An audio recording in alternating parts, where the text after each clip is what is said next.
Director of Immigration and Customs Enforcement confirms that more than 13,000 illegal immigrants convicted of murder have been caught at the border and then released into the United States. Wait, what? The letter here tells the tale. Hello, I'm John Roberts in Washington. You believe this, Sandra? Which means they are here, and this is just an unbelievable development. I'm Sandra Smith in New York. Good to be with you, John. This is America Reports. Let's get right to Bill Malugin. He's got this news for us. He's live out of Douglas, Arizona right now, where Vice President Kamala Harris is set to visit later this afternoon. Bill, the details of this news, what do you have? Yeah, and Sandra, bear with me. We just got these numbers moments ago, but it's a jaw dropper to say the least. So to set the stage here, let me just explain what these numbers mean.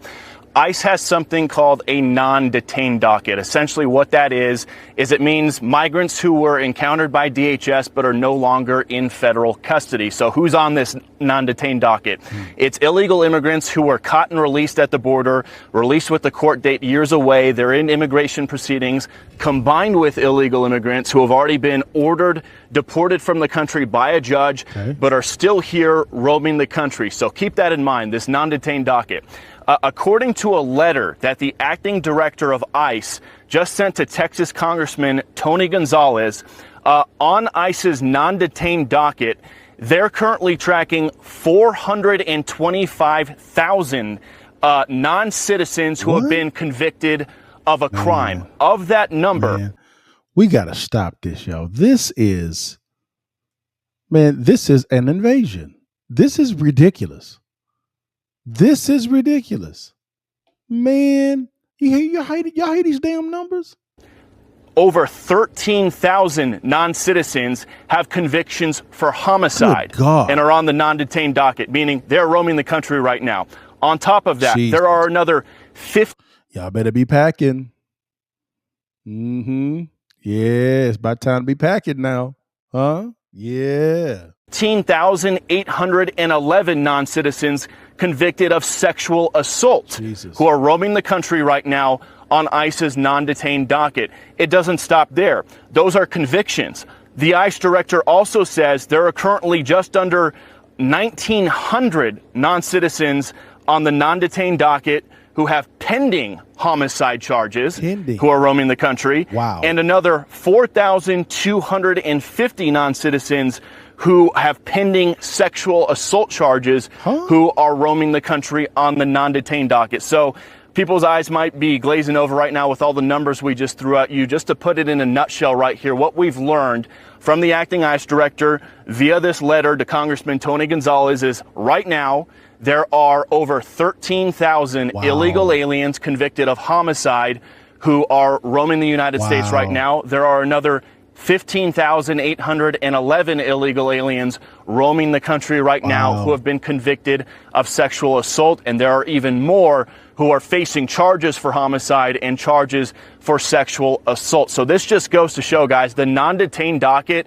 has exploded under the Biden administration to over, I believe it's 7.3 million. They're anticipating it could hit 8 million by the end of the year. But looking at the numbers on this letter right here, there are currently over 600,000 non-citizens on ICE's non-detained docket who are either convicted, 600,000 non-citizens on this non-detained docket who are roaming the country right now.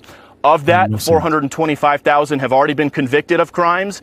222,000 are pending crimes. And again, the most serious crimes we just told you about. Guys, it's real simple. It's real simple, guys. This is an invasion. This is an invasion. I don't care what you say. This is an invasion on every single level. Y'all hear them damn numbers?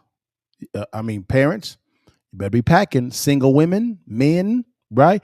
You better be packing because they are already here.